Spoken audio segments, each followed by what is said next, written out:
교과서에 충실한 교과토이 여디디아의 교충교토 시간입니다. 오늘은 제8과 자유롭게 누리는 쉼이라는 제목으로 하나님 말씀을 연구하겠습니다. 연구 범위는 마가복음 2장 1절에서 12절, 열왕기상 18장, 열왕기상 19장 1절에서 8절, 마태복음 5장 1절에서 3절, 이사야 53장 4절에서 6절, 열왕기하 2장 11절 말씀입니다. 기억절인데요. 여호와는 나의 빛이요 나의 구원이시니 내가 누구를 두려워하리요. 여호와는 내 생명의 능력이시니 내가 누구를 무서워하리요. 시편 27편 1절 말씀입니다. 우리 기억절 노래 들으시고 이어서 말씀 연구를 진행하겠습니다. 3기 8과 여호와는 나의 빛이요 나의 구원이시니 내가 누구를 두려워하리요. 여호와는 내 생명의 능력이시니 내가 누구를 무서워하리요. 시편 27편 1절.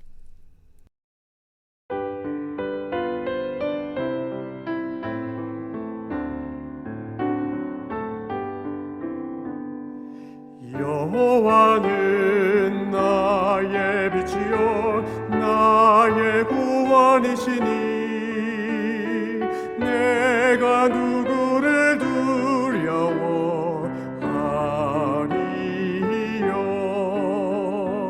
여호와는 내 생명의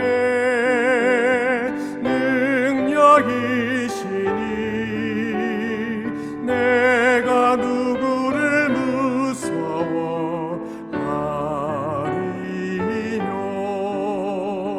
시편 27편 1절.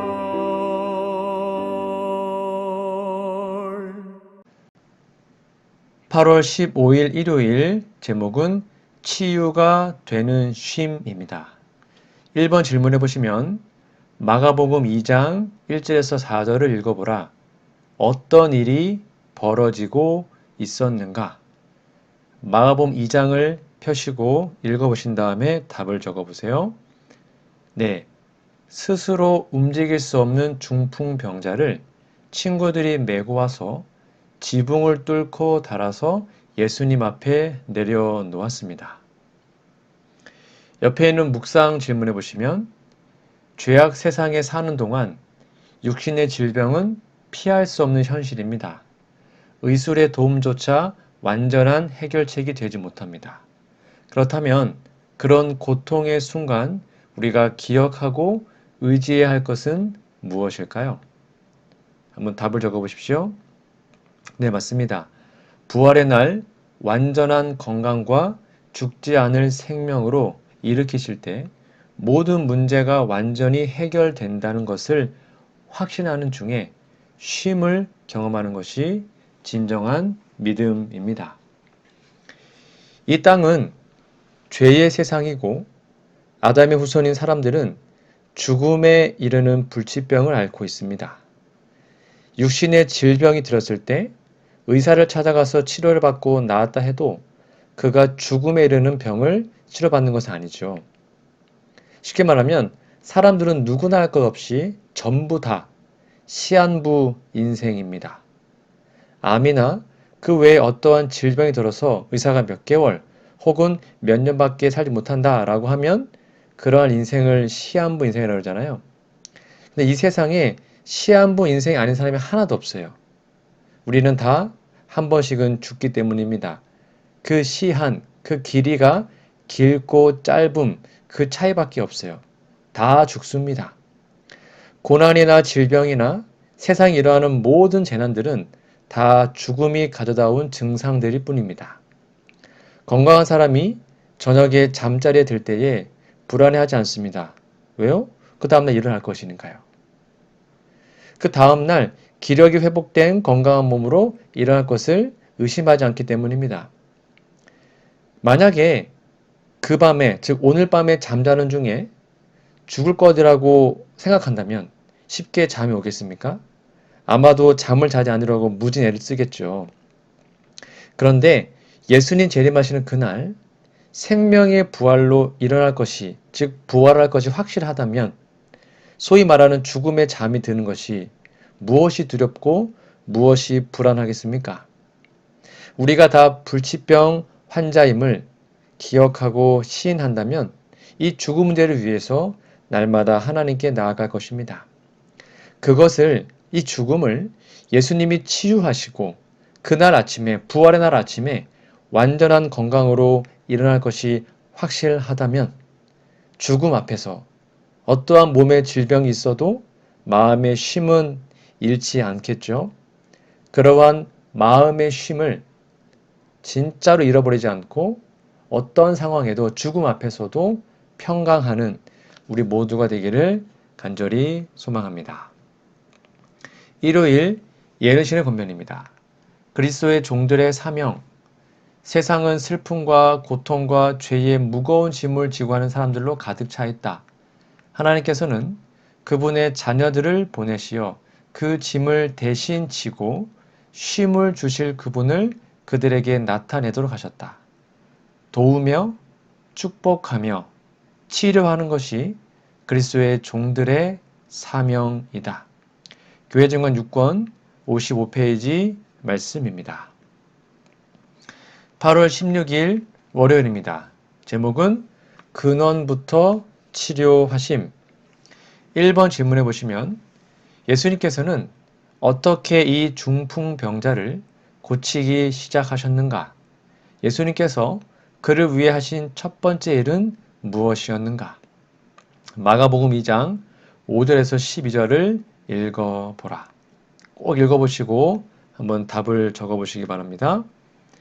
네, 육신의 병을 치료하기 전에 그의 죄를 용서하셨다고, 그의 죄가 사해졌다고 먼저 선언하셨습니다. 밑에 2번 질문입니다. 마가복음 2장 8절 9절 읽어보라. 그곳에 있던 서기관들에게 어떤 도전을 주셨는가? 예수님께서 본질적으로 다루시고자 했던 문제는 무엇인가? 무엇이었을까요? 네, 정답은 죄 사함을 받았다라는 말과 일어나 걸어가라 라는 말 중에 어느 것이 쉽겠냐라고 물어보셨습니다. 조금 이따가 설명드릴게요.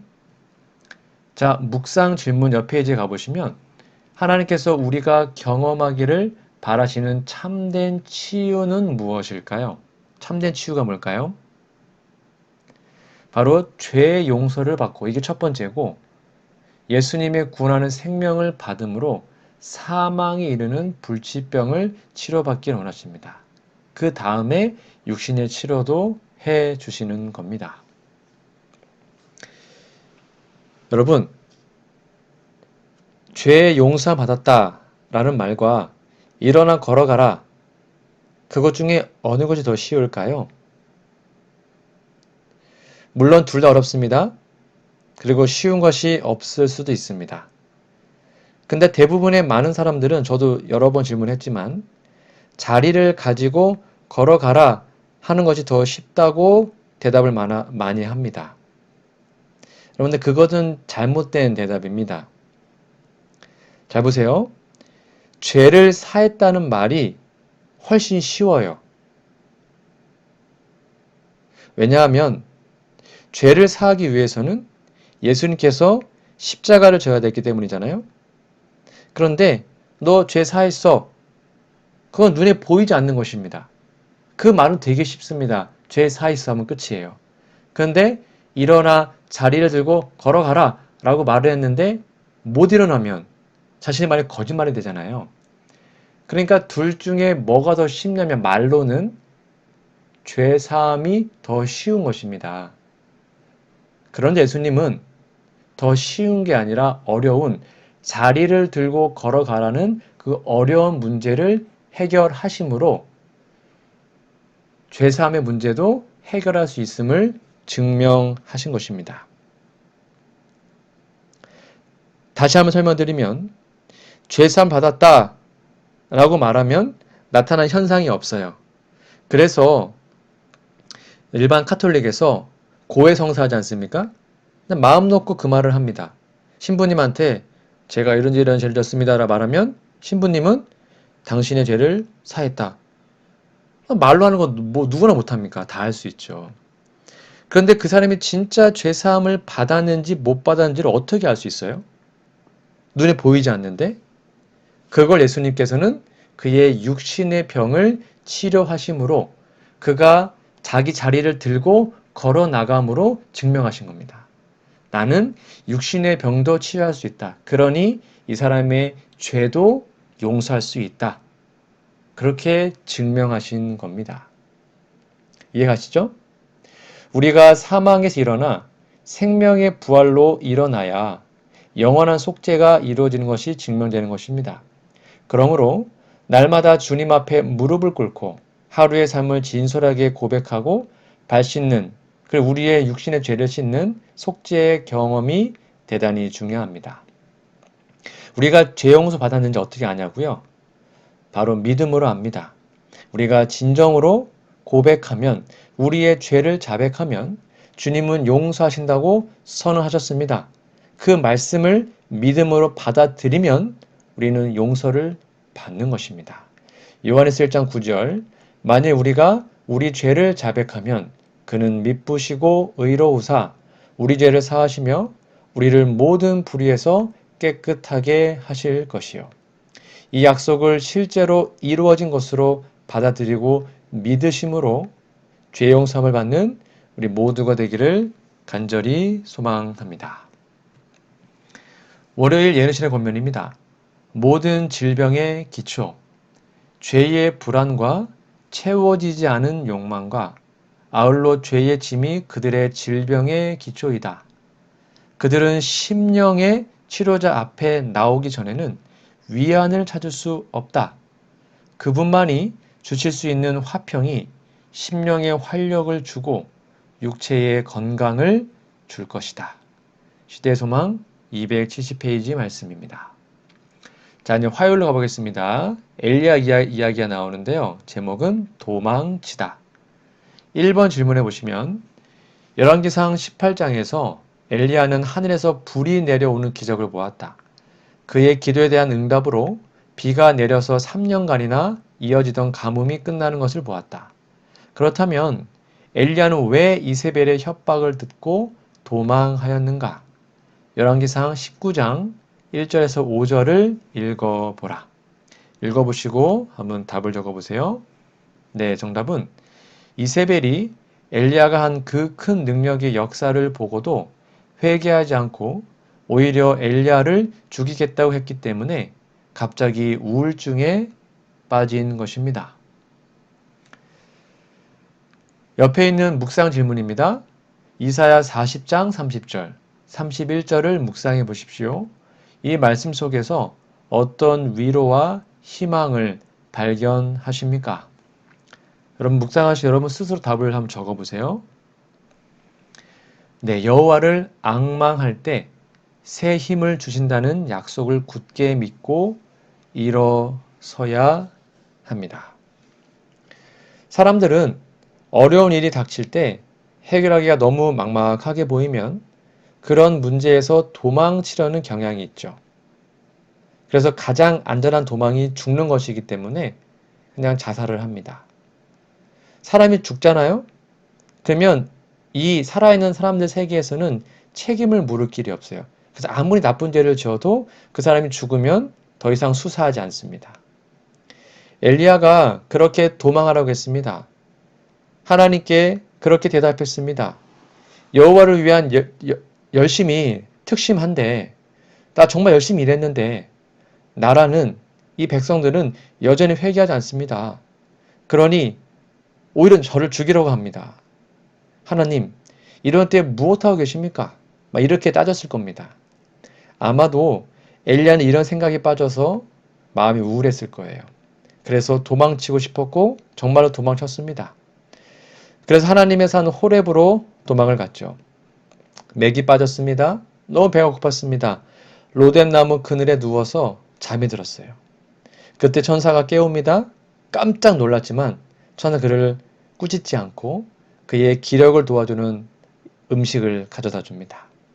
이 능력의 선지자, 하나님의 능력을 조금 전에 친히 목격한 선지자가 어떻게 이렇게 갑자기 우울해질 수 있죠? 갑자기 이렇게 믿음 없는 진짜 완전히 반대된 모습으로 나타날 수 있습니까? 근데 이러한 모습이 어떤 면에서 우리에게 위로가 됩니다. 물론 우리의 실망을, 우리의 실패를 합리화하자는 말이 아닙니다. 그런데 누구나 실패할 수 있다는 것입니다. 누구나 낭망할 수 있고요. 누구나 우울할 수 있습니다. 우린 연약하니까요. 그러나 거기서 끝나는 것이 아니라 하나님이 엘리야를 다시 일으켜 세우셨음을 기억하시고 우리가 힘들 때마다 하나님 우리를 다시 일으켜 세워주심을 여러분 믿으시기 바랍니다. 선지자 요나도 그랬어요. 니느웨 성이 망할 거다라고 말했는데 안 망했잖아요. 그러니까 요나가 막 짜증이 났습니다. 우울했습니다. 여러분 우리가 믿음으로 살았기 때문에 이런 일이 닥칠 수 있습니다. 그때 우리는 도망가는 것이 아니라 오히려 주님께 숨어야 합니다. 나를 위하여 십자가의 고통을 겪으시면서 참고 이기신 주님을 바라보며 이러한 정상감 속에서 속히 헤어나와야 하는 것이죠. 주님, 주님의 백성에게 힘을 주옵소서라고 기도하는 오늘 하루가 되었으면 좋겠습니다. 화요일 예루살렘 권면입니다. 인류의 약화된 상태. 현재 인류의 약화된 상태가 내 앞에 제시되었다. 인류의 매 세대마다 더욱 약화되었으며 온갖 형태의 질병이 인류를 괴롭힌다.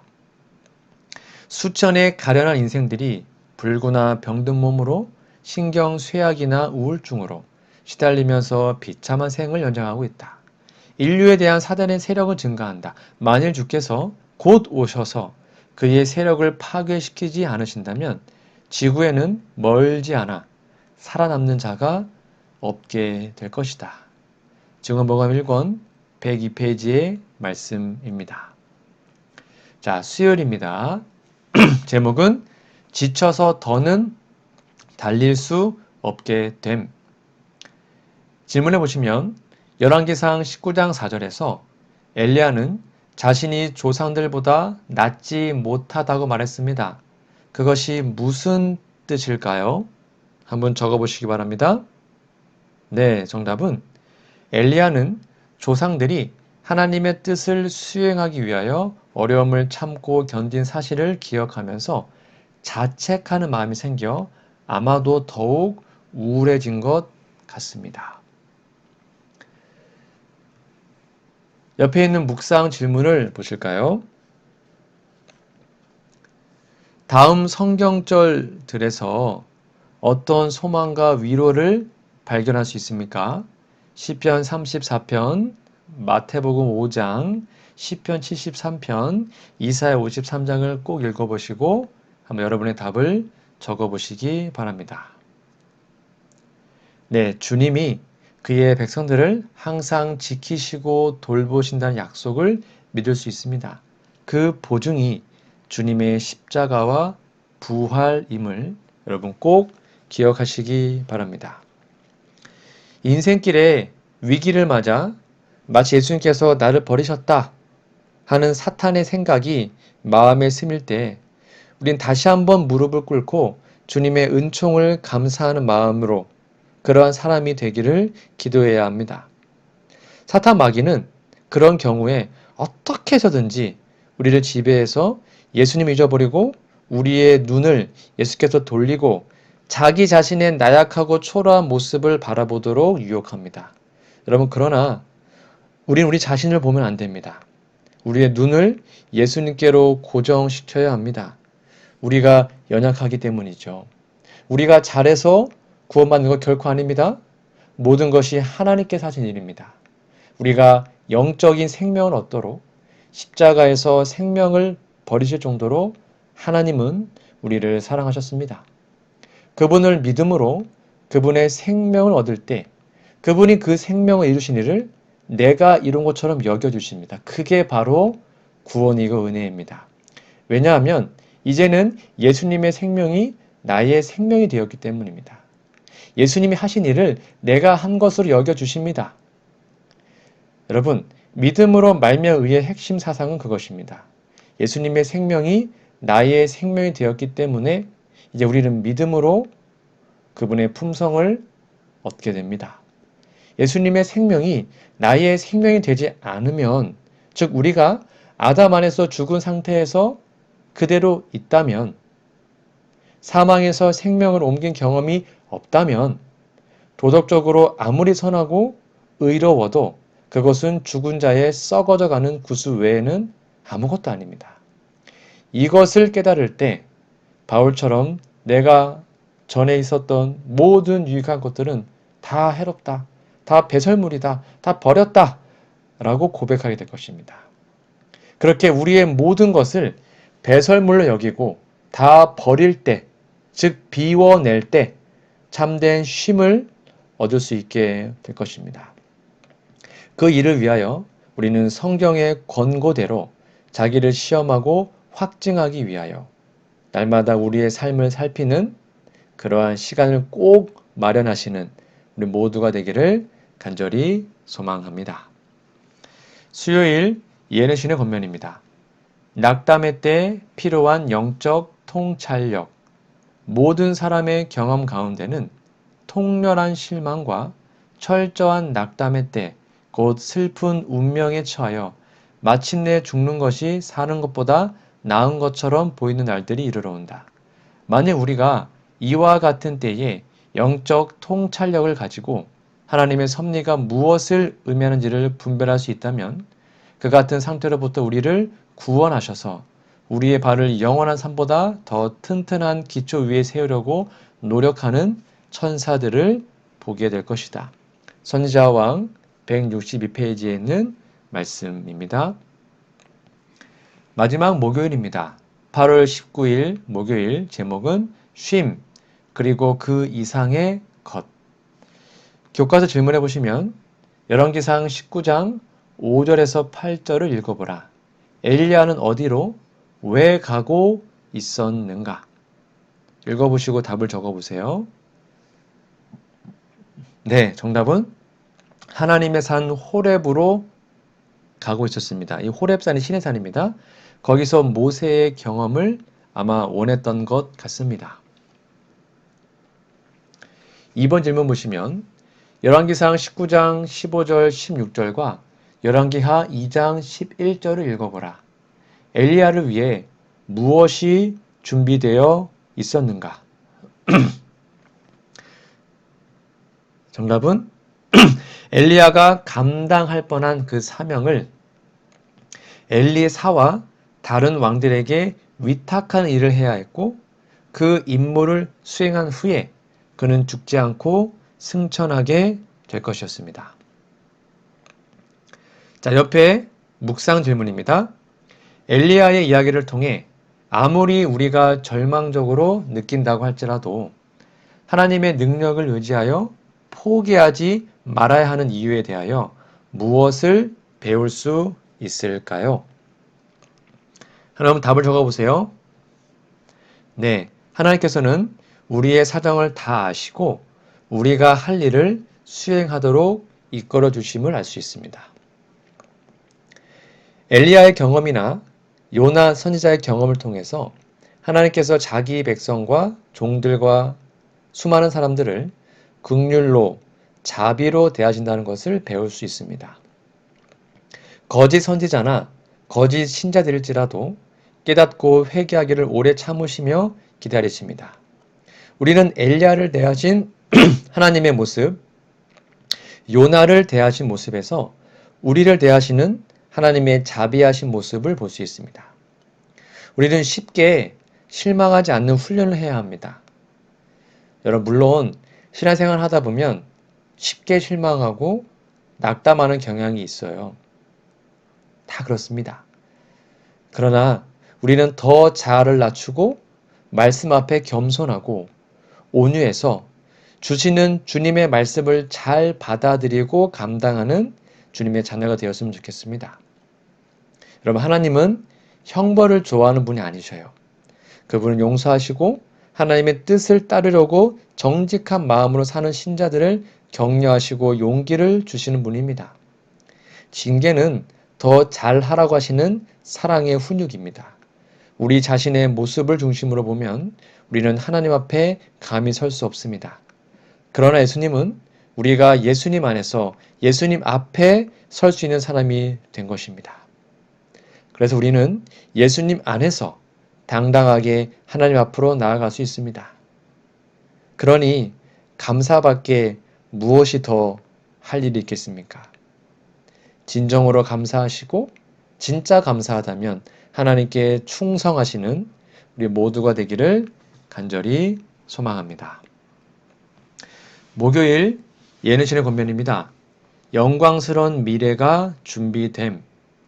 엘리야는 광야에서 충분히 살았으니 이제는 죽었으면 좋겠다고 기도했을 때 자기가 무엇을 행하고 있는지 알지 못하였다. 주께서는 긍휼이 많으사 엘리야의 말대로 하지 않으셨다. 아직도 엘리야가 해야 할 큰 일이 있었다. 그 일이 성취된 후 그는 광야에서 실망과 고독 속에서 죽을 것이 아니었다. 그는 죽음의 티끌 속에 묻힐 것이 아니라 하늘 병거들의 호의 속에 하늘의 보좌로 영광 중에 승천할 것이었다. 시대의 소망 301페이지에 있는 말씀입니다. 오늘은 제8과 자유롭게 누리는 쉼이라는 제목을 함께 말씀을 나누었는데요. 여러분 연구 범위 성경 본문을 꼭 읽어주시고 기억절도 외워주시면 감사하겠습니다. 우리 다음 주는 제8과 쉼의 리듬이라는 제목으로 하나님의 말씀을 연구하도록 하겠습니다. 다 함께 기도하고 오늘 공부를 마치도록 하겠습니다. 하늘에 계신 우리들의 아버지, 죄가 가져온 여러 질병으로 인해 신음하고 있는 수많은 영혼들이 우리 주변에 많습니다. 최고의 의술로도 온전히 해결할 수 없는 문제를 앞에서 우리의 마음에 치유와 참된 쉼을 주실 수 있는 하나님만 만날 수 있도록 도와주시옵소서.